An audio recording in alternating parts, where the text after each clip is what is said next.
Bonsoir. Eh ben, dis donc.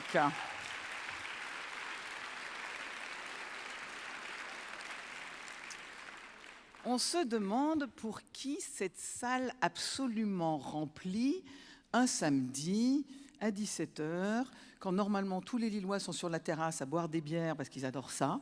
On se demande pour qui. Allez, vous me le dites, pour qui? Ouais. Alors voilà, je ne vais quand même pas nier que c'est un des grands moments du festival. Alors je racontais hier que notre serveur a explosé au bout d'une heure. Pardon, tous ceux qui êtes là dans la salle, vous l'avez bien contribué à le faire exploser. C'était effectivement une des séances les plus demandées. Alors, je vais juste dire une petite remarque. Arrêtez de faire du marché noir sur des billets que vous n'achetez pas, les gars. C'est pas sympa. Non, vous ne revendez pas un billet Audrey Fleurot. Vous le passez à un copain si vous en avez trop. Alors, Audrey Fleurot, c'est une grande histoire avec nous. Elle a été jury. Ça va être la 3e fois qu'elle vient ici. J'allais dire, pour employer une image footballistique, elle joue à domicile. Mais en fait, maintenant, c'est toute la France qui est devenue le domicile d'Audrey Fleurot. C'est, moi, je l'appelle en fait une Marilyn Monroe accessible. Elle est magnifique, elle est drôle, elle a du charme, elle peut tout jouer. Et vous le verrez dans la masterclass, Charles Martin, que je vais appeler, qui est le journaliste de Première, va retracer sa carrière. C'est une icône fantastique. C'est aussi notre Marianne à nous. Je vais appeler... Eh bien non, pas Audrey tout de suite. Charles Martin, le journaliste de Première.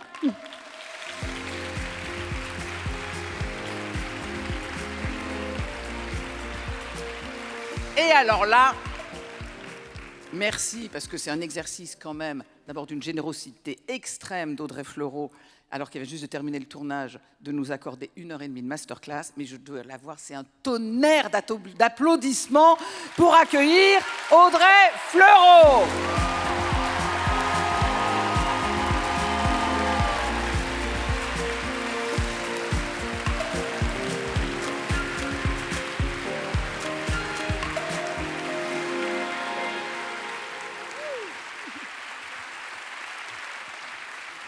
Merci.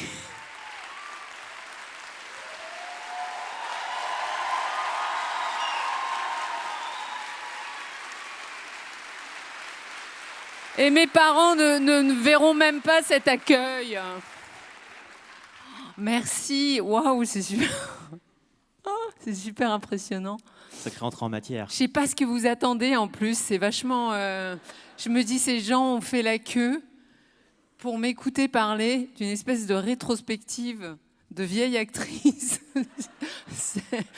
Je suis très heureuse, je suis super flattée que vous ayez fait la queue pour m'écouter parler. Alors que c'est même pas du stand-up. Donc j'espère que vous serez pas déçus, quoi. Ça me fout une grosse presse. Au pire, je vais peut-être inventer des trucs. C'est comme vous voulez, Audrey. Je vais enlever ma veste, j'ai chaud.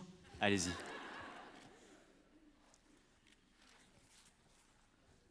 On vous sent ému. Mais je suis hyper émue. Oui.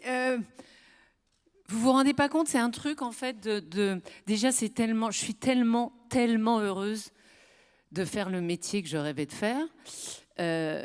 Je sors d'une projo où j'ai eu la possibilité de voir les 2 premiers épisodes de la saison 4 avec le public, qui est un truc hyper fort parce que j'imagine qu'il y a des gens qui étaient peut-être là à la projo. Ouais. C'est un des moments les plus forts de ma vie, en fait, de voir ces épisodes avec vous. Parce que nous, on fait les choses. Et puis après, on est super contents parce qu'on voit que ça a du succès. Donc on se dit, il y a forcément des gens qui regardent. Mais en fait, être dans la salle et entendre les réactions et vous entendre rire et entendre « Oh !» En fait, je me dis, putain, mais c'est merveilleux, quoi. Ça donne un sens à ma vie, vraiment, en fait. C'est pour ça que je fais ce métier pour moi, pour me faire du bien, parce que c'est ce qui me fait du bien d'interpréter des personnages, mais de voir l'impact que ça peut avoir et le fait de faire du bien aux gens. Ce qui enfin, je veux dire, c'est très, on sauve pas des vies, hein, attention, hein, je suis pas du tout en train de dire, mais de vivre ce moment avec vous, ça me permet de sentir que ça a du sens et ça me remplit de joie. Donc voilà, je suis très émue de, sans transition, venir ici vous en parler, mais je suis un petit peu encore sur le coup de l'émotion. Voilà. Eh ben, on est très heureux de vous recevoir, Audrey. On sait que vous avez une histoire, Laurence en a parlé, très, très forte avec le festival, avec Sérimanier et avec la région des Hauts-de-France, puisque vous tournez beaucoup dans la région. Est-ce que vous pouvez nous dire un mot ? Je passe ma vie ici, moi. Hein, maintenant, mais même avant HPI, parce qu'en fait, c'est une région dont, il faut le dire, qui a toujours beaucoup aidé les tournages. Et donc, j'ai toujours énormément tourné ici. Et du coup, j'ai vraiment l'impression d'être chez moi. Enfin, je me sens très familière maintenant.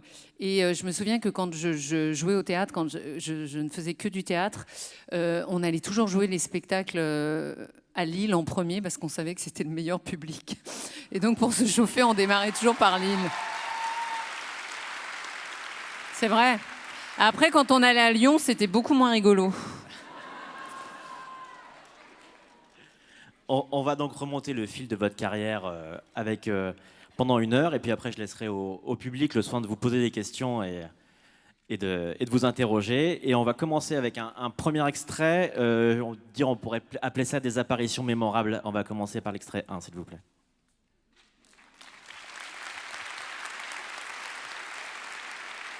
Vous vous souvenez un peu de cette scène, de ce tournage ?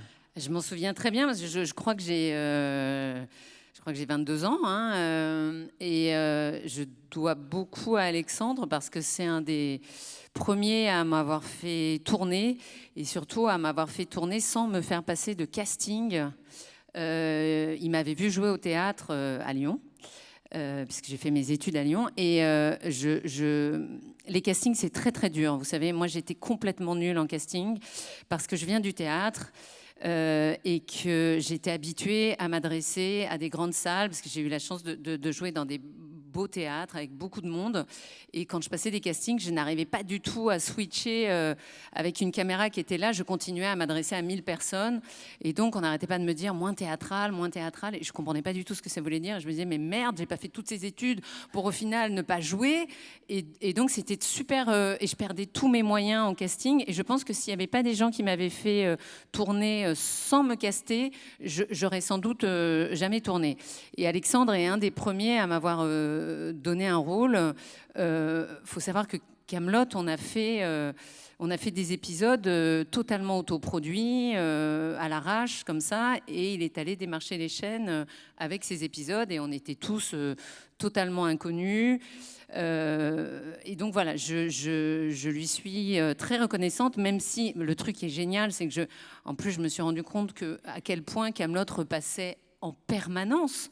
C'est-à-dire qu'il y a des gens qui n'étaient pas nés quand on a fait Kaamelott, qui m'en parlent maintenant. Donc c'est là que j'ai compris qu'il y avait quand même ça n'en finissait pas. Et je me dis, purée, c'est génial. C'est un humour qui traverse le temps. Et alors que concrètement, ça m'a pris très peu de jours, puisque évidemment, quand j'allais tourner, on faisait 4 sketchs dans la journée, et hop là, quoi. C'est un humour qui vous parle, justement, l'humour un peu pince sans rire, cinglant d'Alexandre Astier, parce que vous avez fait des rôles beaucoup plus sérieux par la suite, on y viendra. Et on ne s'imagine pas que vous soyez justement client de ce genre d'humour un peu décalé. Ah, moi, je suis super cliente. Ah, moi, je suis une grande fan de Kaamelott, de son écriture. C'est un type très, très brillant, Alex, dans plein de domaines. Et j'aime beaucoup l'humour à la fois totalement absurde et très écrit. Il y avait un truc qui a toujours été dur, c'est il écrivait les textes la veille pour le lendemain, et il nous filait les textes au maquillage. Et à chaque fois, je me disais, putain, mais merde, pourquoi il nous file les textes ? C'est super dur, c'est à la dernière minute. J'avais beaucoup moins d'expérience, donc j'avais l'impression qu'il fallait... Et puis c'est très écrit, donc c'est pas du tout un texte où vous changez 2-3 mots, enfin voilà, quoi. Et en fait, il sait pas travailler autrement. Donc voilà, on s'est adapté et on a appris des textes très vite. Vous parliez de théâtre il y a quelques minutes. Il y a un monde où vous auriez voulu être que comédienne de théâtre, ou dès le début vous saviez que vous vouliez faire du grand, du petit écran Ah non, non, non, pour moi, je n'allais faire que du théâtre parce que j'ai tout de suite su que le monde de l'image était un monde assez cruel, où il fallait physiquement correspondre immédiatement au personnage que les gens avaient en tête, et je voyais bien que je correspondais pas à grand-chose, en tout cas pour les rôles pour lesquels je me présentais, c'est-à-dire des troisième, quatrième rôles. Je sentais j'allais devoir subir une pression que j'étais pas prête à supporter. Et je me disais, dans le théâtre, vous pouvez jouer une femme, un homme, un vieillard, un bébé, un banc, un arbre, et je me suis dit, le champ de possible est beaucoup plus vaste. Il y a une espèce de convention au théâtre qui fait que on s'en fout que vous ne ressembliez pas au personnage. Et donc le champ de possible en termes de personnage est beaucoup plus large. Donc je me suis pas du tout autorisée à fantasmer sur l'image. Ça me faisait pas plus rêver que ça. J'étais déjà super contente d'être là où j'avais envie d'être, c'est-à-dire le théâtre subventionné. Mais quand on m'a donné la possibilité de tourner, je me suis dit, ah tiens, c'est un autre rapport au jeu, c'est différent. Et c'est vrai que j'ai commencé par Kaamelott, qui était aussi une troupe. Et puis quand j'ai commencé à tourner un peu à droite à gauche, c'était du beurre dans les épinards, mais à aucun moment je me suis dit que ça allait prendre le dessus dans ma vie professionnelle. Et pourquoi justement vous avez continué à accepter de jouer dans Kaamelott quand vous avez commencé à faire Engrenage et d'autres choses en même temps? Vous avez alterné les deux. Qu'est-ce qui fait que vous êtes toujours retourné chez Alexandre Astier? Parce que ça m'éclatait d'y aller. C'est même pas une question de me sentir redevable de quoi que ce soit. C'est que c'était super récréatif. Moi, j'ai un rapport au jeu qui est très. Moi, j'ai décidé de faire ce métier parce que je veux continuer à jouer. Quand vous êtes enfant, vous jouez, et on dirait que vous étiez le méchant et que moi j'étais la gentille. Et à un moment de la vie, on ne joue plus. Et alors qu'en fait, c'est génial de continuer à jouer. Et Kaamelott, c'était totalement récréatif. C'était, on décidait, on met un costume, et hop, t'as mis ce costume, donc t'es la Dame du Lac. Et ça, moi, quand je fais HPI, en fait, c'est ça, je me déguise. C'est ce que j'aime, moi, en fait, me déguiser. Donc je le disais, vous avez commencé Engrenage alors que vous étiez encore dans Kaamelott régulièrement. On va regarder un extrait de cette série qui est nettement plus dramatique pour le coup.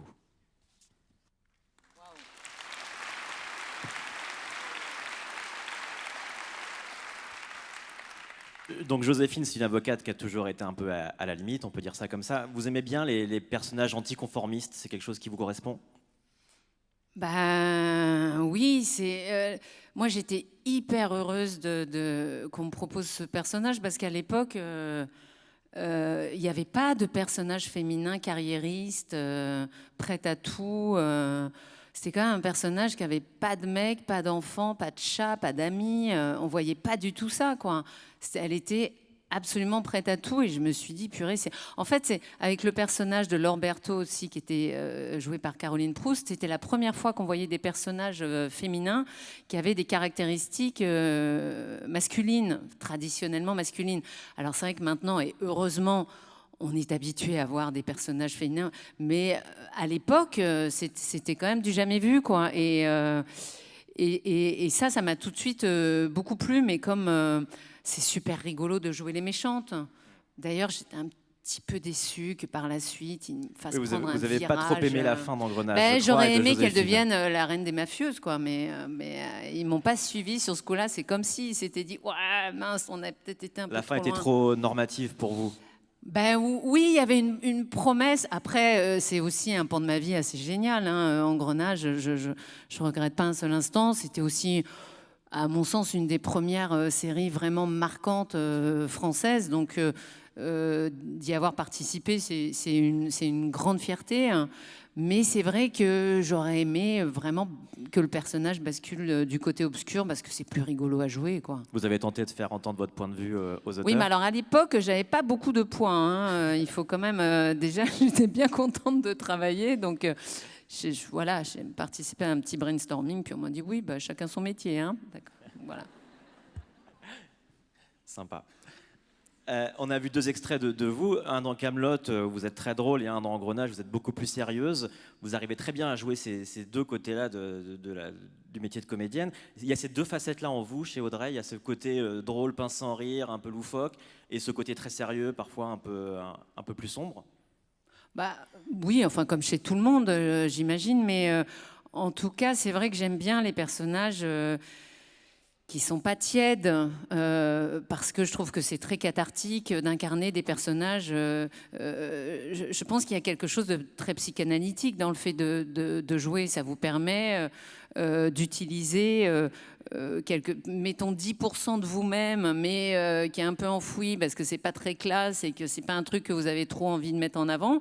Et ben dans ce cadre-là, ces 10%, vous les boostez à 90% et ça vous permet d'assouvir quand même un certain. Donc c'est très agréable en fait de jouer. Mais c'est vrai que je vais aller vers des personnages forts, quels que ce soit effectivement des personnages troubles. Ou des personnages, j'aime bien les personnages un peu ambigus, j'aime bien les personnages qui jouent des personnages, parce que je trouve que dans la vie, on passe notre temps en fait à jouer des personnages, à donner une certaine image de nous aux gens, à s'adapter aux personnes qu'on a en face. Et puis, en fait, c'est une forme de carapace, quoi. Donc j'aime bien quand il y a aussi plusieurs couches, mais c'est vrai que, par exemple, je n'ai jamais été une jeune première. C'est-à-dire que même à 20 ans, je jouais à Agrippine, quoi. À l'école, on m'a jamais proposé les jeunes premières et ça ne m'a jamais Il n'y a pas attiré. de frustration. Non, ça m'a jamais attiré. Donc, je me dis que c'est plutôt bien fait. Et puis, dans chaque promo, il y avait des jeunes premières super et je voyais que j'avais rien en moi qui faisait écho à ça, quoi. Et pourquoi ça ne faisait pas écho chez vous, justement? J'en sais rien. C'est comme s'il y avait c'est un mélange de goût, peut-être je ne saurais pas vous dire. On a un champ, je pense, comme acteur qui est plus ou moins large. Moi, je suis contente parce que j'ai la possibilité de faire des choses très différentes et ça me plaît beaucoup. Mais je suis aussi assez au clair sur ce que je n'ai pas, ce qui m'intéresse pas. Je suis pas très douce. Vous n'êtes pas très fleur bleue, j'ai l'impression, dans le fond. Je suis pas très douce. Et à chaque fois j'ai un réalisateur, une réalisatrice qui me dit plus doux. Mais je suis au max là. Je t'assure, je suis vraiment. Et je me dis bon ben, à un moment, on ne travaille qu'avec soi. Donc, par exemple, ma douceur, j'essaie de la booster au max et le max n'a pas l'air d'être suffisant. Donc, par exemple, je me dis bon ben ça, manifestement, c'est pas un truc que je peux faire. C'est bien d'être un peu au clair. Hein. Oui, de savoir qui on est. Oui. On parlait de rôles sérieux, donc il y a celui d'Hortense dans Un village français qui n'a pas dû être très très simple à aborder. On va d'abord regarder un petit extrait.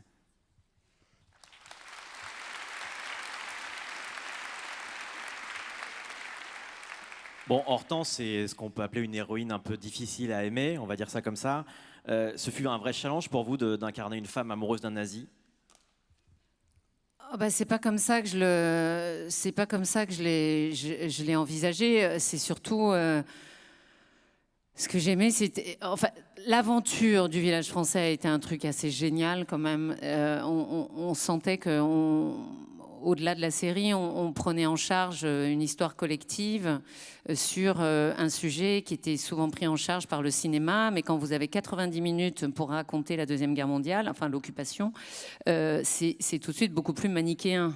Parce qu'évidemment, c'est un peu noir et blanc.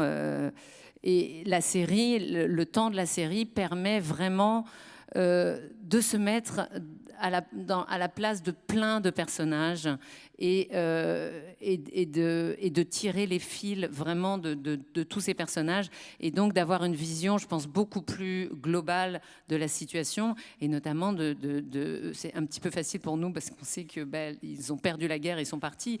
À l'époque, ils vivaient avec les Allemands, ils ne savaient pas qu'ils allaient partir.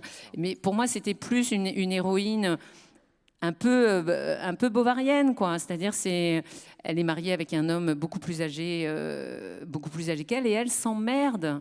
Elle a un côté très, très ado qui s'emmerde dans ce petit village où elle n'a pas grand-chose à faire. Et c'est cette espèce d'errance qui va passer par... elle va quand même voler un enfant, elle va se lancer dans la maternité, puis finalement, elle va se rendre compte que ça ne lui plaît pas, donc elle va abandonner l'enfant chez une tante. Enfin, tout était irrévérencieux, quoi. Et puis, elle se balance dans cette histoire d'amour avec vraiment la dernière personne avec qui il fallait... Et c'est une vraie amoureuse. Et moi, j'ai toujours trouvé un endroit d'empathie pour elle, parce que je me dis, elle est éperdument amoureuse de cet officier allemand, quoi. Vous arrivez à prendre du recul avec les rôles que vous incarnez, que ce soit Hortense, que ce soit Joséphine ou Morgane aujourd'hui, vous arrivez à mettre cette distance-là entre vous, Audrey, et le rôle que vous allez jouer? Vous arrivez à faire évidemment la distinction avant... Ah bah oui, parce que sinon c'est de la schizophrénie, donc c'est plus du tout le même... Moi, encore une fois, à couper, je redeviens moi-même, hein. Non, mais je dis ça parce que je sais qu'il y a une grosse fantasmagorie, et je parle pas du tout au nom des autres acteurs, et je veux bien croire qu'il y ait des acteurs qui aient du mal à ressortir d'un tournage et tout, hein. Mais moi, comme j'ai quand même ce truc totalement enfantin, vous regardez les enfants jouer, quand ils jouent, ils sont à 200%, quoi. Et puis quand c'est fini, c'est fini. Alors, après que vous ayez un moment pour un peu redescendre, je dirais, d'un certain niveau d'adrénaline, ça, c'est certain, mais j'ai jamais eu en fait, avec HPI, c'est la première fois, pour tout vous dire, je ne sais pas si c'est intéressant, mais je vous le dis. En fait, en tant qu'acteur, moi, j'ai l'impression qu'on passe notre temps à aller vers le personnage, à se dire qu'est-ce qui en moi fait écho à ce personnage, et essayer de booster à l'intérieur de soi pour que le lien, le pont avec le personnage soit possible. Et HPI, le truc qui m'a énormément plu et qui est un peu magique pour moi, c'est que j'ai fait le contraire pour la première fois, c'est-à-dire que je l'ai ramené à moi. J'ai ramené le personnage à mon humour, à mon univers, et donc c'est la première fois que c'est un truc un peu différent et où c'est peut-être un petit peu plus compliqué d'en ressortir, ou en tout cas, il y a une vraie envie d'y retourner. Mais sinon, tous les personnages que j'ai pu jouer auparavant, et puis c'est pas la même chose quand vous portez une série et que vraiment c'est tous les jours, que quand vous faites partie d'une série chorale. Déjà, vous vous sentez beaucoup moins de responsabilité sur le succès de la série. Vous faites partie du truc, mais tout n'est pas... Et vous venez... C'est-à-dire que quand je tournais Engrenage, je tournais Le Village français en même temps, je tournais Kaamelott. Donc moi, dans la même semaine, je pouvais avoir une journée sur Engrenage, puis sur Kaamelott, puis sur Le Village français. Donc je picorais un peu partout. Des fois, je me demandais dans quelle équipe j'étais. Donc il y avait un peu des moments de flottement où je savais plus trop où j'étais. Mais l'investissement n'est pas le même que quand vous vivez avec votre personnage sur 4 mois d'affilée, parce que les séries, c'est long. C'est pareil, le cinéma... c'est 2 mois de tournage et puis vous passez à autre chose. Quand vous faites des séries au long cours, ce qui est la chance que j'ai eue, parce que je trouve ça super de faire des séries qui durent sur plusieurs saisons, parce que vous grandissez avec votre personnage et au bout d'un moment, il y a un va-et-vient au niveau de l'écriture. Parce qu'un personnage... Vous m'arrêtez si ça devient chiant. Allez, je suis partie, je peux plus m'arrêter. Un personnage, c'est quoi? C'est des mots sur du papier, d'accord? Donc vous recevez votre script, vous lisez les aventures de machin truc... Et donc, c'est des mots. Vous apprenez le texte, et après, il y a 1001 façons d'interpréter le truc. Et donc, vous l'appropriez, vous donnez votre version, la version qui vous semble la plus juste. Et après, évidemment, il y a le travail avec le ou la metteur en scène. Mais après, il y a les auteurs qui voient ce que vous en avez fait et vers quoi vous l'avez amené et qui se disent « Ah oui, ça, on n'y avait pas pensé, c'est intéressant ». Et donc, dans la saison 2, il y a des choses qui vous appartiennent un peu parce que c'est dans l'interprétation que... Et petit à petit, quand vous suivez un personnage sur plusieurs saisons, ben forcément, il y a de plus en plus de vous dans ce va-et-vient. Et c'est ça qui est très agréable, je trouve, quand on joue un personnage, c'est que la première saison, on se lance dans l'inconnu, on essaye, nous, d'aller vers lui, et puis petit à petit, personne ne le connaît mieux que nous, en fait, ce personnage. On sait comment il parle, on sait quand on lit le texte, ah non, ça, elle peut pas dire ça, elle ne parle pas comme ça, elle dirait pas ça comme ça. Le va-et-vient se fait petit à petit. Ouais, bon, c'était long, c'était pas la question, mais en même temps, je sais pas, me suis sentie un peu inspirée. L'inspiration. Juste pour finir sur un village français, il y a cette scène très très intense où Hortense se fait raser la tête au moment de la libération. Est-ce que vous pouvez nous raconter en quelques mots comment c'était de vivre ça à ce moment-là sur le tournage? Les gens pensent que c'est le genre de scène Ouais, qui est super dur. Mais en fait, je vais vous dire, les scènes fortes, on n'attend que ça d'en faire. On n'attend que ça. Je veux dire, la scène où elle est tondue et où tout le monde lui crache dessus, c'est super fort à jouer. Vous avez le sentiment de parler pour toutes ces femmes qui ont été tondues. Vous avez le sentiment d'incarner un truc plus grand que vous. C'est une héroïne tragique.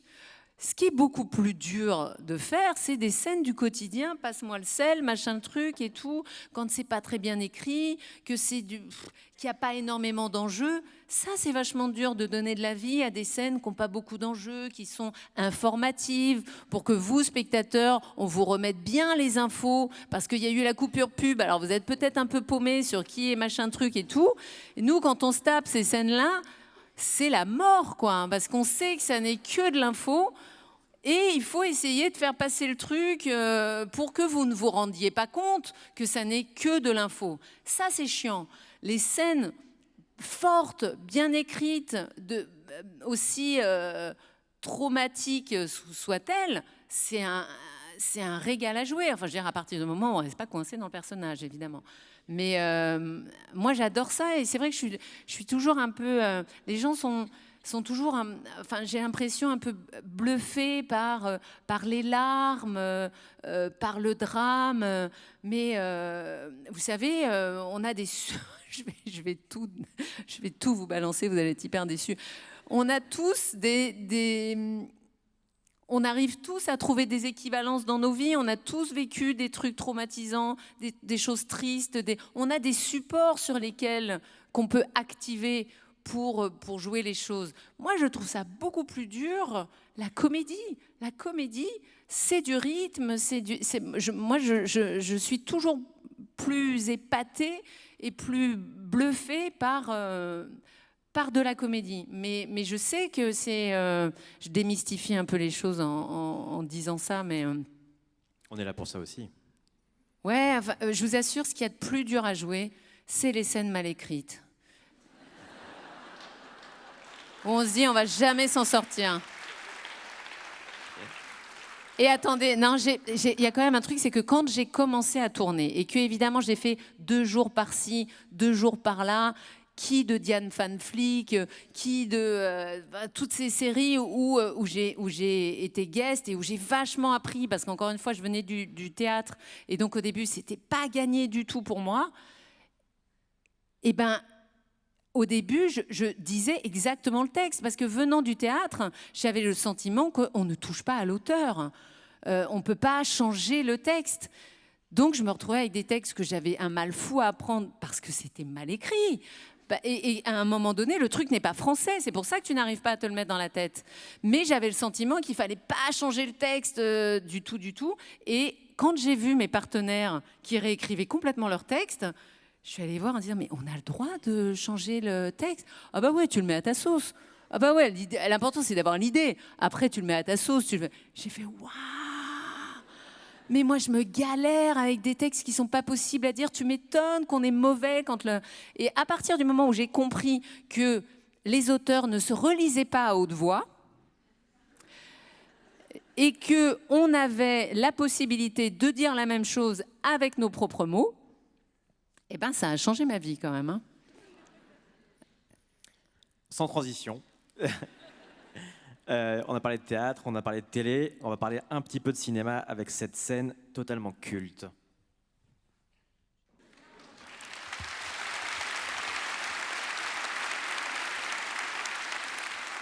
C'est drôle. Ah bah ouais. Qu'est-ce que ça a changé pour vous, Intouchable, dans votre carrière, ce succès extraordinaire? Est-ce que on se dit forcément le téléphone s'est mis à beaucoup plus sonner? Oui, et en même temps, j'ai un rapport un peu ambigu parce que j'adore le film, je suis hyper contente d'y avoir participer. À la fois, le film ne repose tellement pas sur mes épaules que vous avez quand même toujours un peu le sentiment de l'imposteur, quoi. C'est-à-dire qu'effectivement, les gens ont appris mon nom, hein, concrètement. Et effectivement, il s'est passé pas mal de choses pour moi derrière. Et en même temps, je suis tellement pas un pilier du film que j'ai toujours eu un rapport un peu gêné j'ai toujours eu le sentiment d'avoir bénéficié du succès. Et après, c'est chouette, hein, la vie, c'est aussi des fois des choses, des raccourcis qui vous font gagner un peu du temps. En même temps, j'ai tellement l'impression d'avoir toujours été un peu une laborieuse et de vraiment faire toutes les marches les unes après les autres, que j'étais un petit peu contente, je dois dire, de ce raccourci. Ouais. On vous a aussi appelé la rousse incendiaire du cinéma français dans la foulée, ça vous a amusé? Ça m'a gonflé, j'en pouvais plus. Quand vous êtes rousse, vous êtes incendiaire, quoi. Il y a un adjectif qualificatif. Vous êtes forcément incendiaire. En plus, on ne sait même pas trop ce que ça veut dire. Incendiaire. On est désolé. Il y a flamboyante aussi. Je suis incendiaire ou flamboyante. En tout cas, ça rougeoie. Ouais, non, je suis pas complètement à l'aise avec même une image, on va dire, un peu de femme fatale qui est très loin de moi. Alors, dans un premier temps, je me suis dit, bon, t'as une image, c'est déjà pas mal, prends-la, va pour de l'incendiaire. Je sais pas trop ce que ça veut dire, mais ça a l'air de prendre, donc va pour de l'incendiaire. Donc, j'ai essayé un peu de jouer le jeu, hein, en me disant, oh, somme toute, c'est flatteur. C'est vrai que je suis aussi très contente maintenant j'espère de pas être que ça, et puis de plus avoir besoin de ça. Ça, c'est aussi une grande liberté. Dans un premier temps, vous êtes tellement content qu'on vous colle un adjectif positif que vous le prenez. Maintenant, c'est vrai que j'espère ne plus trop être incendiaire, parce que je trouve ça très réducteur. Et encore une fois, on ne sait pas trop ce que c'est. Enfin, si, on sait que c'est un peu une espèce de femme dangereuse, mystérieuse et dangereuse, tout ce que je ne suis pas. Et à un moment, j'ai trouvé ça chouette. Je me suis dit, putain, c'est génial. Je les ai complètement arnaqués. Ils pensent que je suis dangereuse et mystérieuse. Oh, c'est génial. Ça me donne une image hyper valorisante de moi. Puis au bout d'un moment, j'étais là, je fais, oh là là, ça me saoule, quoi. Et maintenant, je sais pas trop quelle image j'ai, mais en tout cas, c'est vrai que ça fait un moment qu'on m'a pas dit. Peut-être j'ai beaucoup engueulé les journalistes aussi sur le peu de vocabulaire quand même qu'il y avait autour. Et puis arrêter de me définir par ma couleur de cheveux, en fait, parce que j'en ai chié pendant quand même, je sais pas combien d'années. C'est quand même. Et je peux plus répondre à ces questions du type « Vous accepteriez de changer de couleur de cheveux pour un rôle ?» À quelle actrice on a posé cette question, franchement? Toutes les actrices sont passées par toutes les couleurs. À quel moment je vais dire « Ah non, elle est blonde, oh non. Ah non, j'y vais pas. » Enfin, c'est... voilà, c'était... bon, j'ai eu la chance que ça se soit beaucoup démocratisé ces derniers temps, mais ça a été tellement compliqué pendant quand même les premières années de ma vie d'actrice, le fait d'être rousse et donc d'être très voyante à l'image, et du coup on avait du mal à se projeter, à me proposer quoi que ce soit, que c'est vrai que maintenant cette espèce de retournement de truc où soudainement ça deviendrait « Ouah, elle est incendiaire », ça m'a fait un peu bizarre, quoi. Enfin bon, voilà. Donc, après Intouchable, vous enchaînez plein de rôles au cinéma. Il y a eu Les Reines du Ring, Sous les jupes des filles. Et puis la télé vous rattrape. On vous retrouve avec dans 10% dans un excellent rôle de guest. On regarde.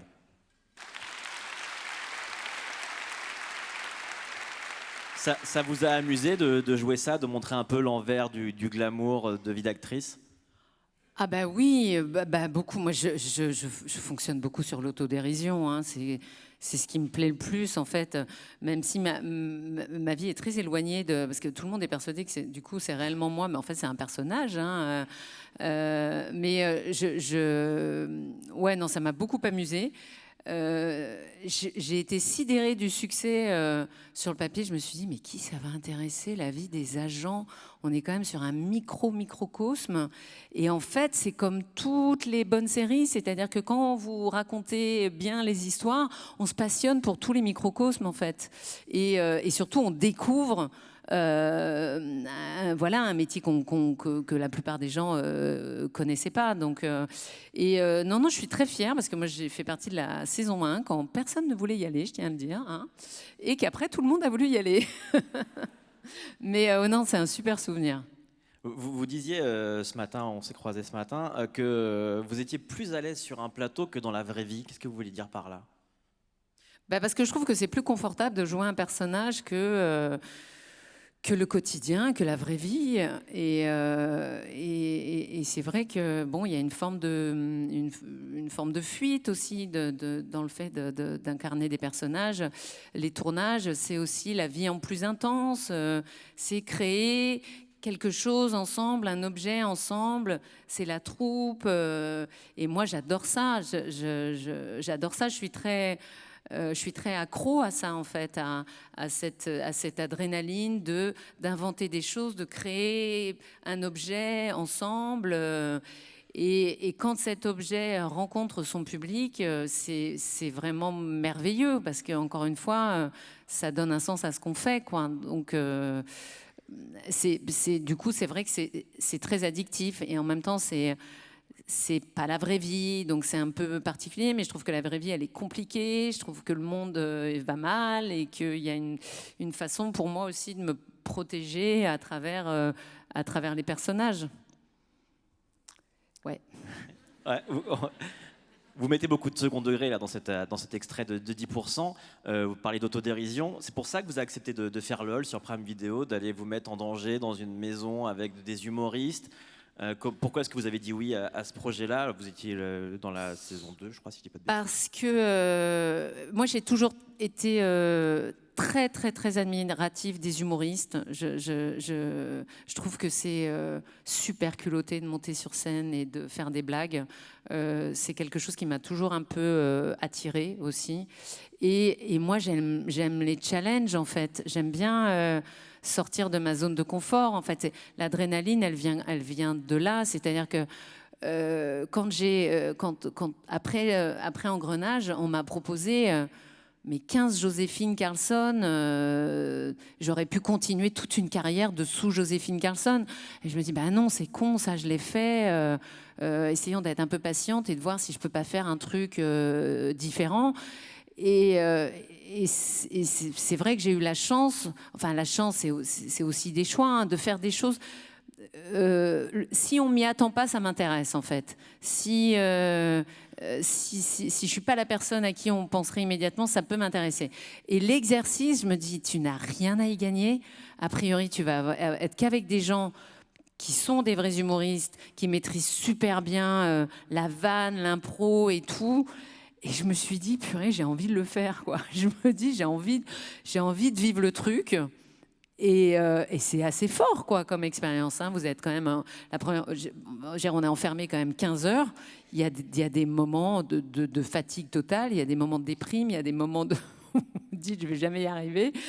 Mais je regrette pas du tout l'aventure. J'ai trouvé ça génial et surtout j'ai été épatée de la quantité de gens qui ont regardé en fait. Et maintenant, c'est vrai que c'est un énorme succès. C'est pareil, à l'époque, je me disais pas ça allait être... J'aime bien ce petit côté pionnière. Vous aurez remarqué, hein, bon. Mais oui, il y avait un truc où il y avait une mise en danger relative, hein, évidemment, mais où je me suis dit, alors là, t'es pas du tout dans ta zone de confort. Est-ce que tu vas y arriver ? Et surtout qu'au moment où vous faites LOL, vous sortez de 2 énormes cartons sur TF1 avec le Bazar de la Charité et les combattantes. On va regarder un extrait. C'est très drôle que vous ayez pris cet extrait-là, parce que pour tout vous dire, ça n'a aucun intérêt, mais ça me fait rire parce que je m'en suis remémoré. Je suis en double voilette parce que j'ai une énorme crise d'eczéma. Parce que j'ai fait une allergie à je ne sais quel produit. Et le matin, on est en cata. La maquilleuse ne sait plus quoi faire et on décide de mettre une double voilette pour essayer de camoufler un peu le truc. Bah, ça se voit pas, du coup. Ça se voit pas, c'est magique le cinéma. Mais bon, voilà, je vous fais part de cette petite anecdote qui vaut ce qu'elle vaut. Le Bazar et Les Combattants, ce sont deux grandes séries historiques féminines, féministes, on peut le dire. C'est ce qui vous a attiré au départ dans le projet? Vous vouliez ça, ce genre de rôle-là? Moi, j'adore les grandes fresques historiques. J'adorais ça quand j'étais petite à la télé. Et puis, encore une fois, j'aime me déguiser. Hein, donc, moi, s'il y a moyen de mettre un costume d'époque, quelle que soit l'époque d'ailleurs. Non, mais vraiment, c'est vrai que ces espèces de grands souffles narratifs de la fresque qui raconte aussi toute une époque, voilà, j'ai un vrai goût pour ça.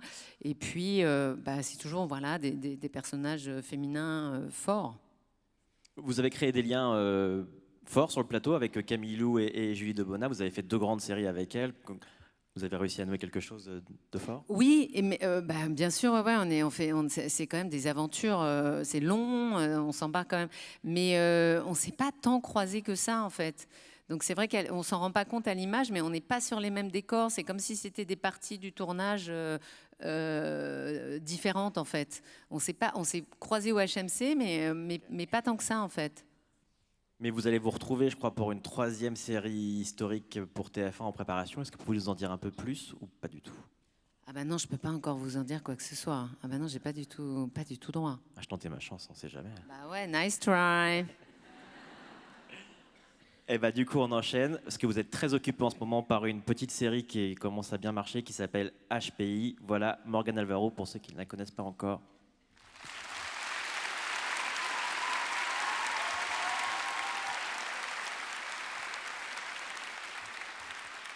Est-ce qu'on vous demande souvent si vous avez un QI au-dessus de la moyenne, Audrey? Ouais, je dis que j'ai pas fait le test, comme ça me permet de croire que potentiellement oui, mais je crois pas. Vous avez déjà presque fini le tournage de la saison 4, il vous reste 2 épisodes à filmer encore, je crois, si je dis pas de bêtises. Qu'est-ce que vous pouvez révéler sur la saison 4 rapidement, comment ça va commencer tout ça? Ah bah, je crois qu'il y a pas mal de gens qui ont vu les 2 premiers. C'est la saison où Morgane est enceinte et ne sait pas qui est le père de son enfant. Du coup, c'est un petit peu compliqué dans sa vie avec ses enfants qui aimeraient bien qu'elle avorte parce qu'ils trouvent que 3 enfants, c'est déjà suffisant comme ça. Donc, il y a une espèce d'inversion des rapports avec ses enfants. Elle devient l'enfant de ses enfants. Et puis voilà, je vais pas tout vous dire. Enfin, c'est toujours un peu. Il y a un truc que je trouve formidable dans HPI, et c'est le succès de la série nous donne une liberté qui fait qu'il n'y a pas de grammaire. Vous savez, souvent les séries, il y a une grammaire, on retrouve un certain nombre de choses. Et là, en fait, il y a un champ de possibles qui est vraiment formidable, quoi, pour les metteurs en scène qui viennent, pour les acteurs, enfin à tous les postes, il y a une espèce de carte blanche et ça c'est rarissime et c'est merveilleux qu'on puisse le faire sur TF1, quoi. On est très chanceux et donc on a un épisode, par exemple l'épisode 3 qui se passe sur 3 périodes. 3 périodes complètement différentes les unes des autres. On a la possibilité de faire du genre. C'est-à-dire tout est possible. Et ça, c'est quand même assez génial. Et c'est ce qui nous permet de renouveler la forme. C'est-à-dire qu'il y a évidemment un fil conducteur, un fil rouge. Et puis, en plus, il y a de plus en plus de personnages. On essaie de développer les histoires de tous les personnages. Et en plus, on peut de temps en temps s'autoriser un épisode avec un genre particulier, ce qu'on voit assez rarement à la télé, quoi. C'est un personnage cathartique pour vous à jouer, Morgane Alvaro. Permet de vous faire des choses, de faire des choses pour vous que vous ne faites pas dans la vraie vie naturellement. Oui, complètement. C'est une sorte d'avatar qui me permet de m'exprimer et de me comporter comme je ne peux pas le faire dans la vie parce que on m'a appris qu'il fallait pas le faire, qu'on ne pouvait pas dire tout ce qu'on pensait et qu'on ne pouvait pas se comporter comme un enfant de 5 ans. Et encore une fois, heureusement. Mais je pense que de voir cette femme qui, effectivement, est tellement libre, mais sa liberté va avec une forme d'égoïsme, c'est-à-dire qu'effectivement, elle dit ce qu'elle pense, elle se comporte comme on ne s'autoriserait pas. Il y a quelque chose, pour moi, de très cathartique, mais je pense pour le public aussi, et je pense que c'est ce qui fait le succès de la série, c'est qu'à un moment donné, elle nous fait du bien, et elle permet d'assouvir quelque chose qu'on ne s'autorise pas à assouvir. C'est pour ça que l'exemple que vous avez montré, moi, ça fait partie de mes scènes préférées, c'est-à-dire que moi, j'ai envie de voir Morgane à la Poste, Morgane à la NPE, Morgane coincée dans le train, enfin, vraiment, Morgane dans une manif, enfin, c'est ce qui, je pense... moi, me fait du bien, mais je pense fait du bien aux gens. C'est qu'elle permet d'évacuer tout ce qu'on peut pas, tout ce qu'on voudrait dire, la façon dont on aimerait se comporter, mais qu'on ne peut pas parce que voilà, on nous a appris que non. Est-ce qu'elle a fini par déteindre un peu sur vous, Morgane? Est-ce que vous avez commencé à acheter des t-shirts léopard? Ouais, j'ai un peu acheté des t-shirts léopard. C'est Vraiment? vrai j'ai acheté des trucs que j'aurais pas acheté. En me disant, oh, t'es bien porté, ça peut le faire. Non, je t'assure, c'est pas mal. Bon, peut-être pas avec tout le... Mais je me souviens qu'avant, je choisissais des pièces de costumes. J'avais un impératif, c'est qu'il fallait que je sois pas capable de le porter dans la vraie vie. Et finalement, je me dis... cette petite robe, évidemment, si tu mets pas et les boucles d'oreilles et les chaussures de 12 cm et le truc, il y a moyen d'en faire quelque chose. Donc ça glisse un peu. Mais les va-et-vient, ils sont vraiment, ils sont dans les deux sens. Hein. C'est une autre moi d'une certaine façon. Merci Audrey, merci pour toutes vos réponses, pour toutes vos confidences. Vous pouvez applaudir Audrey Fleurot, s'il vous plaît. Ouais, merci.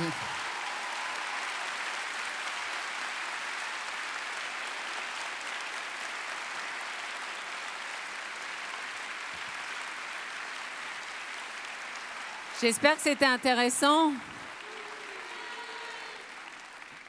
Et vous pouvez rendre ça encore plus intéressant. C'est à vous de poser les questions. Si vous avez des questions, il y a des micros dans la salle qui vont circuler. Je crois qu'il y a 4 micros. Et vous pouvez Je vous préviens, je ne réponds pas à des questions sur ma couleur de cheveux. Hein. Alors moi, je vois pas grand-chose. Qui a un micro? Nous, on vous voit, mais on ne peut pas vous balancer nos micros. Ouais. Alors, on va attendre que les micros passent dans la salle, je crois.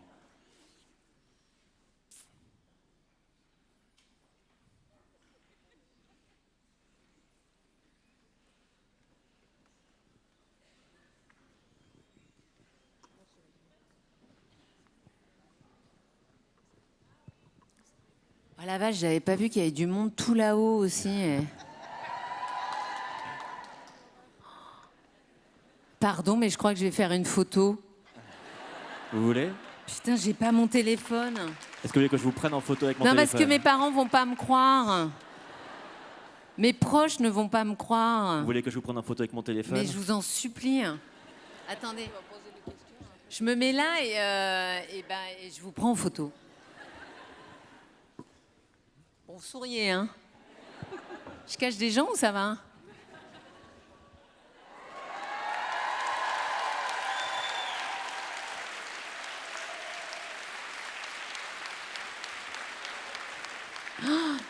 Je vais tellement me la raconter. J'espère qu'elle n'est pas floue. Alors, qui a une personne avec un micro, pouvez vous lever et poser la première question, s'il vous plaît, allez-y. Bonjour. Bonjour. Non, je suis gênée, mais ça va.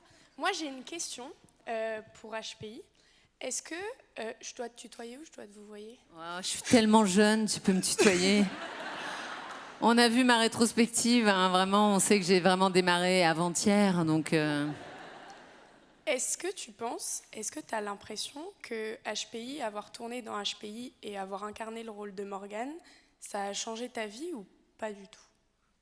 Oui, bien sûr. Ça a changé ma vie dans le sens où j'ai toujours eu la chance de beaucoup travailler. En fait, je me rends compte, c'est pas tant en termes de travail, mais j'ai la chance d'avoir rencontré un personnage qui est mon clown, en fait.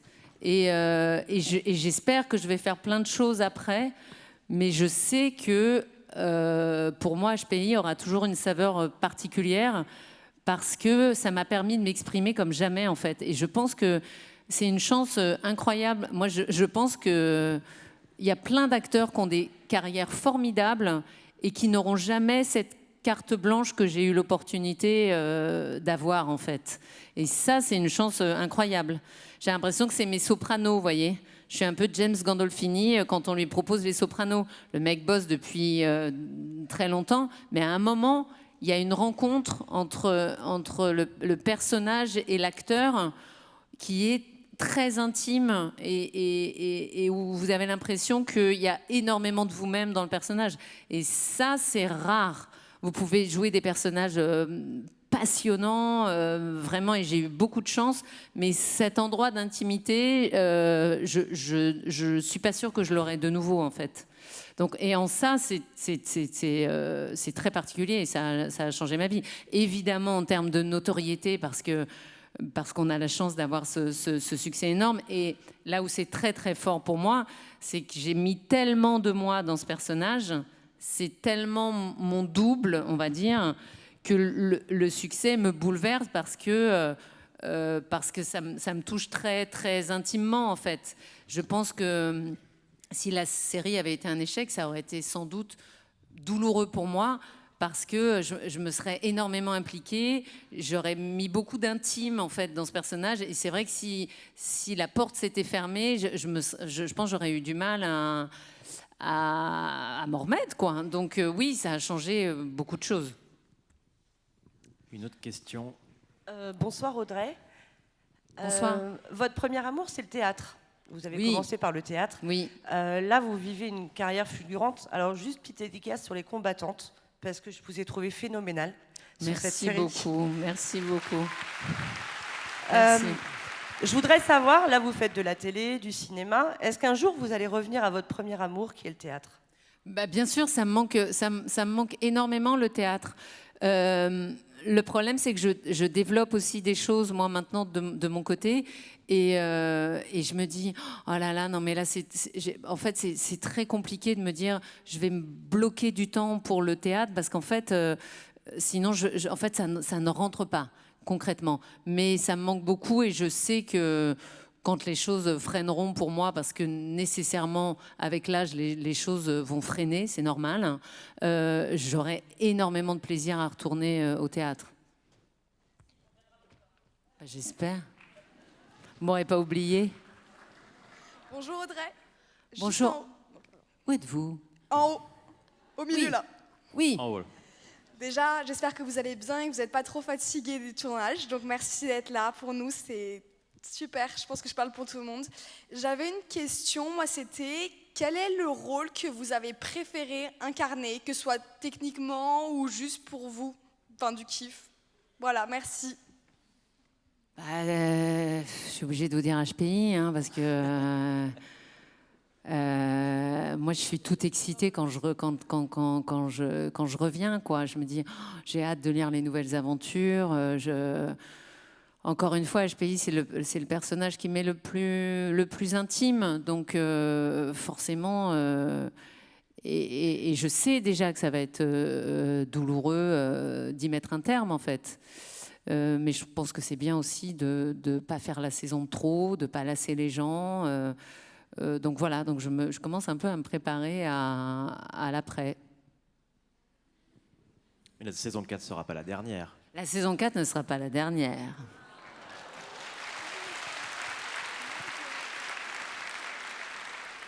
Hello Audrey. Salut, je suis juste Êtes-vous un peu au-dessus. En haut, Là. là-bas. Oui. Salut. Salut. Déjà, je voulais te dire merci parce que HPI, c'est un énorme réconfort pour énormément de gens dans cette salle, je pense. Et il y a vraiment une communauté qui s'est créée grâce à la série et grâce à tout ce qui l'entoure. Donc déjà, merci parce que c'est incroyable et c'est un plaisir d'être là pour vivre des moments comme ça et vivre des moments comme on a vécu tout à l'heure pendant la projo. Pardon. Désolée. Ma question, c'est la suivante. Avec ma coloc juste ici, c'est notre péché mignon de se faire des rewatch d'HPI un peu une fois de temps en temps. Et on s'est posé la question, en fait, on trouve que les personnages secondaires, finalement, on ne connaît pas grand-chose d'eux. Et du coup, je voulais savoir si à l'avenir, il y a des petits trucs qui vont se débloquer. Bah, je suis d'accord. Le problème, c'est le format, en fait. C'est-à-dire qu'on est obligé, en 52 minutes, de créer le meurtre parfait. Sinon, on n'a pas de raison de faire appel à une nana qui a 162 QI. Donc déjà, ça prend quand même pas mal de temps. Et on a le quotidien de Morgane. Et c'est vrai qu'on essaye de développer parce que c'est super croustillant et on a vraiment une brochette d'acteurs super. Mais en fait, le format nous coince un peu pour vraiment avoir le temps de développer les choses autant qu'on aimerait. Et c'est vrai que des fois, je me dis, c'est pas mal quand on arrive à faire, par exemple, des doubles épisodes, quand l'enquête est sur 2 épisodes, ça nous laisse un peu plus de temps pour justement de la vie quotidienne, pour les autres personnages. Mais en fait, la limite, c'est le format, mais il n'est pas exclu une fois que la série sera finie, que peut-être on revienne de temps en temps sur, je ne sais pas, un format de 90 minutes, ou peut-être au cinéma. Honnêtement, j'en sais rien. Mais c'est vrai que le format est assez contraignant pour avoir tous les ingrédients en 52 minutes, quoi. Mais je suis d'accord avec toi, on aimerait savoir ce qui se passe à côté, ouais. Merci. Bonjour. Moi, j'ai 2 petites questions. Où êtes-vous? Ici, au Ah milieu. oui. Sur HPI, est-ce que avant ou pendant le tournage, vous avez eu la possibilité de rencontrer des personnes HPI? Oh, ça fait bizarre de me voir. Hein. Alors, je reçois beaucoup de lettres, je reçois beaucoup de livres. J'en suis hyper émue et très fière. Après, il y a une vraie volonté de notre part d'être vraiment de la fiction et de ne pas forcément représenter les HPI, parce qu'en fait, ça ne veut rien dire, les HPI. Il y a autant d'HPI qu'il y a de gens. En fait, il n'y a pas une façon particulière. Et surtout, moi, on ne prétend pas du tout faire un documentaire. On est vraiment, vraiment dans la fiction. Ce qui était important de montrer pour nous, c'était un peu comment fonctionnait le cerveau d'un HPI et les difficultés qu'il pouvait y avoir avec au quotidien. Le fait que ce ne soit pas qu'un atout, mais que ça pouvait être aussi un peu compliqué. Maintenant, je pense qu'il y a autant de personnes HPI, enfin, ça reste quand même, il y a plein de choses qui sont de l'ordre de sa personnalité à elle et qui ne sont pas à mettre sur le dos des HPI. Vous voyez ce que je veux dire? C'est important de se dire, c'est pas... elle ne représente pas le stéréotype. Il y a effectivement le fait qu'elle a ce QI hyper développé et que ça va avec une forme de handicap social, mais il y a aussi tout ce qui est de l'ordre de elle, de sa personnalité, et ça lui est vraiment spécifique. Parce que moi, je suis au potentiel et je trouve que justement la série, elle a changé le regard des gens sur le HPI. Avant, on pouvait avoir des étiquettes un peu erronées qu'on nous collait. Et j'avais une deuxième petite question. Est-ce que vous pensez que ce serait possible de faire une photo? Moi, j'ai l'impression que vous étiez déjà là tout à l'heure et que vous avez vu qu'il y avait une finaude qui a... Oui, alors, venez, on va faire cette photo, mais parce que vous avez pris votre courage à 2 mains.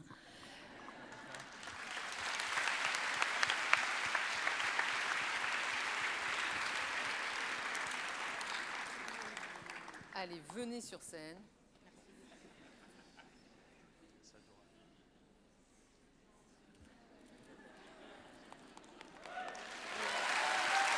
J'aimerais devenir réalisateur et j'ai réalisé un film et je vous ai mis mon film sur le USB que je vous ai donné tout à l'heure. J'aimerais beaucoup que vous puissiez le voir. J'ai tous mes sacs, ne vous inquiétez pas, je regarderai. Voilà, voilà. Merci Audrey. D'autres questions? Bonjour. Nous, on avait une question par rapport à votre production. Où êtes-vous? Ah, les girls. On a écrit un long métrage avec mon ami à côté. Et on voulait savoir si c'était possible de vous le donner. Le synopsis. Ah ben, mais alors attendez, vous l'avez physiquement là? Vous voulez dire en papier?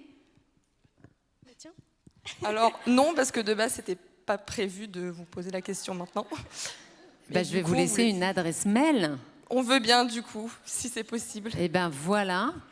Alors attendez. Bah, vous avez bien un téléphone. Excusez-nous, hein, on fait un petit peu d'administratif. J'ai mon agent qui me fait des signes en me disant « Ne donne pas ton mail personnel. Donne... » Oui, Laurent, j'avais pas prévu de donner mon mail personnel, mais un vrai mail quand même. Audrey.fleuro@gmail.com. Non, c'est pas ça parce que j'ai le même depuis que j'ai 15 ans, donc il est vraiment ridicule. Ça caramel. Yahoo. On peut prendre une autre question en attendant. Moi, j'en ai une autre. Du coup, je suis à côté. Alors, juste à côté. Bonjour, déjà. C'est très étrange, on n'arrive pas du tout à situer le son, en fait. Oui. C'est très intimidant, déjà. Et je suis très contente de vous voir en vrai. Ça fait depuis très longtemps que je suis ce que vous faites et je regarde ce que vous faites. Merci. Et je voulais juste vous poser la question. Qu'est-ce que vous diriez à une jeune fille qui veut faire du cinéma, mais qui n'a pas confiance en elle et qui a peur du regard des autres? Et je pense qu'on est beaucoup dans ce cas, mais voilà. Ah bah vous voulez dire moi à votre âge en fait, ni plus ni moins.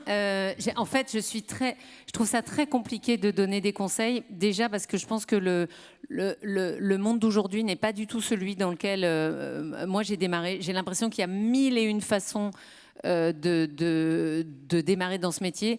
Moi, je trouve que les réseaux sociaux, c'est super. J'ai l'impression qu'on a découvert plein d'acteurs qui ont décidé de produire eux-mêmes et de se montrer. Je trouve ça génial. Nous, on n'avait pas du tout cette possibilité. On était totalement dépendants du désir des autres. Vous avez la possibilité de faire vos sketchs, de les montrer, d'être vus. Et ça, c'est plutôt pas mal. Moi, mon parcours, il est hyper classique. C'est-à-dire qu'à 8 ans, je sais ce que je veux faire et j'organise toute ma vie pour faire du théâtre. Mais moi, je voulais pas du tout tourner, encore une fois. Donc, voilà, moi, à partir de 8 ans, je prends des cours et je fais toutes les étapes, les conservatoires d'arrondissement, la maison des conservatoires, le conservatoire. Enfin, vous voyez, j'ai une voie qui est très, très traditionnelle. Et de ma promo, des filles, je crois qu'on est 3 à avoir continué le métier. Donc, il y a vraiment, il n'y a pas de... Je ne saurais pas vous dire c'est très personnel en fait. C'est vraiment. Je suis incapable de donner de conseils parce que voilà, je trouve que le monde a beaucoup changé et ce qui est valable pour une personne ne le sera pas du tout pour quelqu'un d'autre. Donc je suis navrée, hein, mais je ne peux pas prendre la responsabilité de vous dire quoi que ce soit. Pas de rien. Une autre question. Bonjour Audrey. À gauche. Juste là. Oui. Oh, Bonjour, coucou. C'est mon ostéopathe, il est formidable. Merci. On a vu un peu votre panel. Vous allez de la comédie au drame en passant par le thriller psychologique. Interpréter tous ces rôles, est-ce que ça vous donne pas envie à un moment de passer derrière la caméra? Eh bien, bizarrement non, parce que j'adore jouer. Donc, bizarrement non, et parce que je ne suis pas leader dans l'âme. Je suis un très bon coéquipier, je pense. Mais d'avoir la responsabilité de tous ces gens à qui je dois donner des réponses, qui se tournent vers moi en me disant « Alors, qu'est-ce qu'on fait ? Et alors, combien tu veux de figurants ? Et la voiture, tu la veux rouge ou tu la veux bleue ? Et alors là, on met un travelling ou on met un truc ?» Enfin, c'est quand même, il faut répondre à énormément de questions à la minute, alors que je ne suis que doute. Je ne me vois pas du tout de me mettre ça sur les épaules. Non, ce qui me plaît, par contre, c'est d'aborder la production parce que ça veut dire être à l'origine des histoires, être à l'origine des projets, suivre le projet de A à Z, monter l'équipe, faire la direction artistique, vraiment prendre vraiment le bébé de A à Z. Ça, parce que je pense qu'il y a un truc de l'ordre de la troupe, du théâtre, du faire les choses ensemble. Moi, avoir la responsabilité de tous ces gens qui sont là pour mettre en œuvre mon projet, ça me surangoisse. Merci beaucoup. Oui, de rien. Au milieu. Il y a une question en bas à gauche que je vois. Bonsoir Audrey, ou plutôt rebonsoir. Rebonsoir. Alors, je suis votre carrière, moi, depuis le début, depuis Kaamelott, et pas simplement depuis l'UGC tout à l'heure. Je trouve que, malgré ce que vous avez pu dire tout à l'heure, vous avez quand même votre petit côté HPI, un haut potentiel à l'image, on pourrait le dire comme ça. Oh, génial. Oh, les journalistes vont le reprendre, Alors, là, vous le savez. Surtout que je ne suis pas le mieux placé pour le dire, mais bon. Quoi qu'il en soit, ma question, alors, elle a déjà peut-être été un peu posée tout à l'heure, c'est que finalement, vous avez une telle présence ou une telle proximité, en tout cas à l'écran. Il y a quelque chose qui... en fait, on se sent proche de vous quand on voit les épisodes, notamment de HPI. Je me demandais comment est-ce que vous prépariez, justement, est-ce que vous alliez rencontrer des gens? Alors, je suppose que, évidemment... J'en rencontre tous les jours. Voilà, des vrais gens dans la rue, mais est-ce que, du coup, il y a quelque chose de particulier lorsque vous recevez un scénario? Et puis, j'ai été très content. Alors moi, je ne vous jugerai pas sur la couleur des cheveux, rassurez-vous, mais du coup, ces singularités dans notre société, c'est quelque chose de très présent. En tout cas, il faut travailler sur ces questions autour de la diversité. Donc, je voulais vous dire qu'on avait besoin de vous. Je voulais vous dire merci, parce que, alors moi, je ne vais pas vous demander de votre photo, hein, rassurez-vous, sauf si vous me dites, allez, viens, on la fait maintenant. On ne sait jamais. Sur un malentendu, ça peut marcher. Mais en tout cas, merci à vous de porter ce sujet de la diversité et notamment ici à Sérimania. Merci à vous. Ben, merci à vous.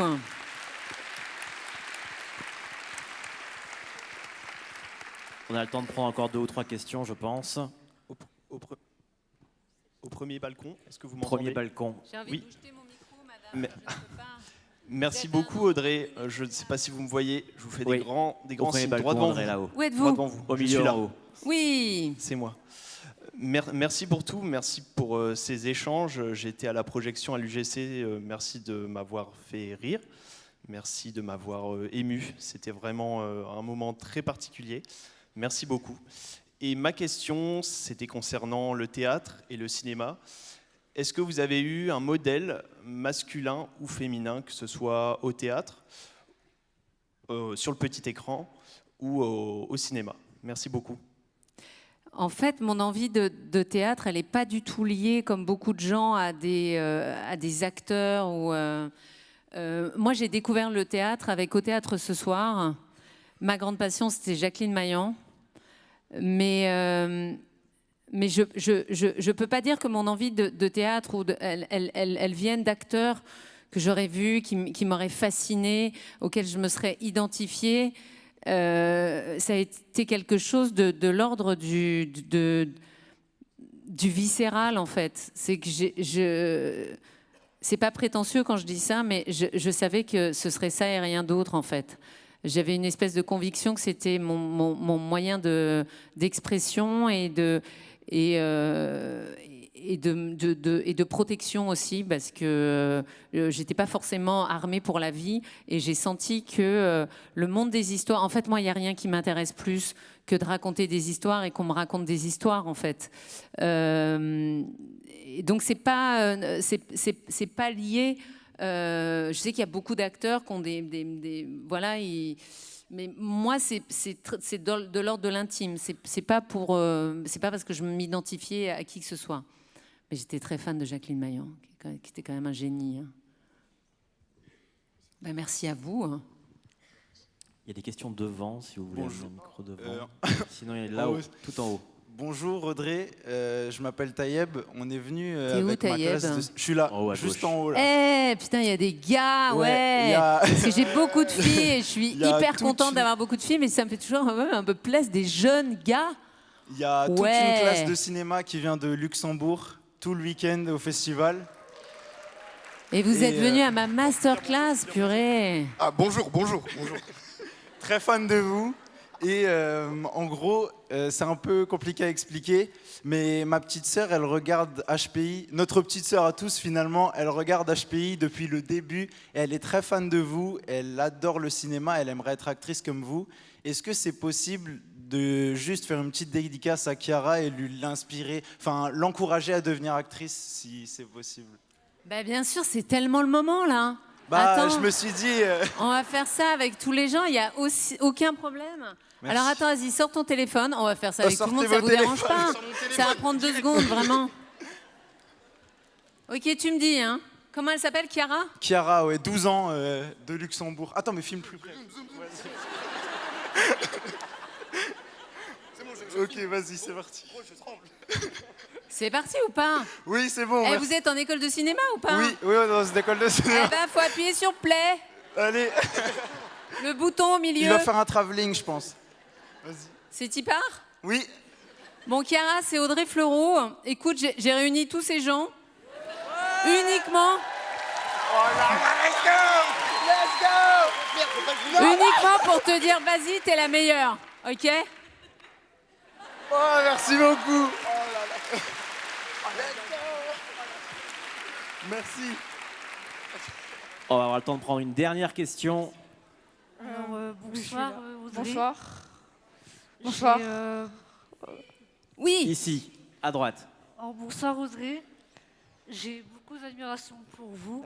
Merci. Et Alors c'est à je gauche. vous- On prendra ta question à droite après, on la prendra Je après. vous trouve incroyable dans tout ce que vous faites. Et je voulais savoir, est-ce que le 7e art vous inspire? Le cinéma? Le 7e art au-delà, c'est-à-dire peut-être pas une carrière aux États-Unis ou Mais bien ailleurs. sûr, mais bien sûr.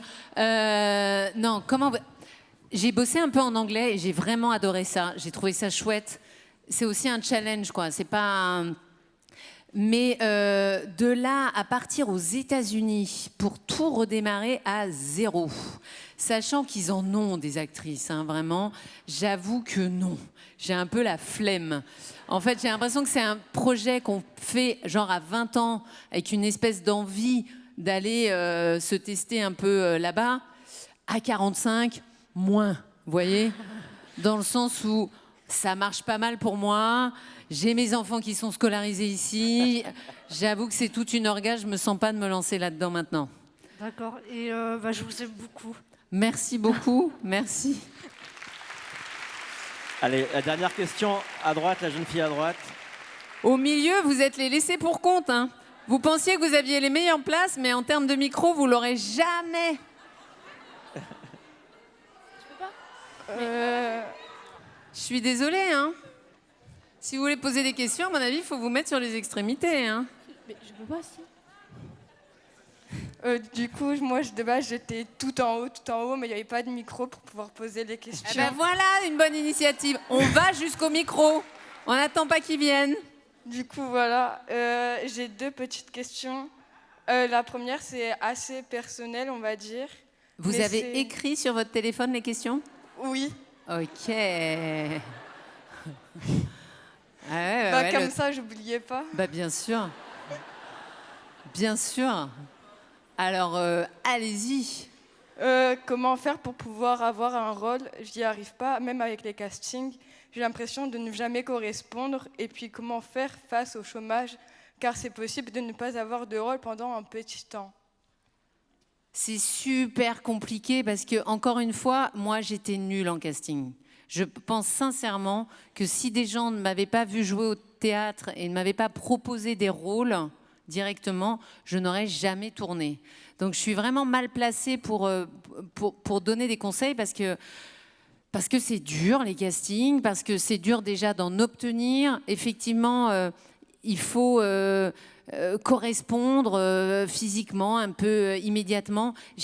C'est très compliqué pour moi de donner des conseils parce que je trouve ça vraiment compliqué. Mais par contre, je trouve qu'aujourd'hui, il y a ces réseaux sociaux qui vous permettent, vous, d'être à l'origine des choses et de vous montrer ce que nous, on n'avait pas. Et je trouve que c'est quand même vraiment pas mal, plutôt que d'être totalement dépendant du désir des autres et du fait qu'on vienne vous chercher, d'essayer de produire vos propres trucs. Parce que vous avez la possibilité de montrer qui vous êtes comme artiste directement. Là où nous, si on ne venait pas nous chercher, on ne pouvait rien produire. Vous, si vous avez envie de produire quelque chose, vous écrivez quelque chose, vous vous filmez, vous faites ce que vous voulez. Je ne vais pas vous dire que ça va marcher ou pas marcher, mais au moins, vous êtes moins dépendant du désir des autres, vous pouvez produire les choses. Et peut-être que ça accroche ou pas. C'est à peu près la seule chose que je peux vous dire, parce que vraiment, sinon, c'est une industrie qui est très compliquée. Je me sens extrêmement chanceuse. C'est une industrie qui est super compliquée. Trouver sa place, c'est compliqué, mais ça peut prendre du temps. Donc, il ne faut pas non plus abandonner. Enfin, voilà, je ne sais pas quoi vous dire d'autre. Merci beaucoup. Et la deuxième question, c'est est-ce que c'est possible d'assister ou même de faire un stage dans le cinéma lors des tournages? Oui, dans le sens où on en prend. Je sais pas, par exemple, là, nous, sur HPI, on a eu un petit défilé de stagiaires. Donc, il faut écrire à la production qui s'appelle Itinéraire Production. Et oui, il y a toujours des stagiaires sur les tournages. Vous écrivez à Itinéraire Production si vous voulez faire un stage. Et je ne vous affirme pas, parce qu'on a beaucoup de demandes, mais en tout cas, on prend toujours des stagiaires. Okay. Évidemment, ils ne sont pas payés, donc on les prend. Hein. Merci beaucoup. On va s'arrêter là-dessus. Merci beaucoup, Audrey. Merci à vous. Pour toutes vos réponses. Merci pour vos conseils. Vous pouvez applaudir Audrey Fleurot. Merci beaucoup.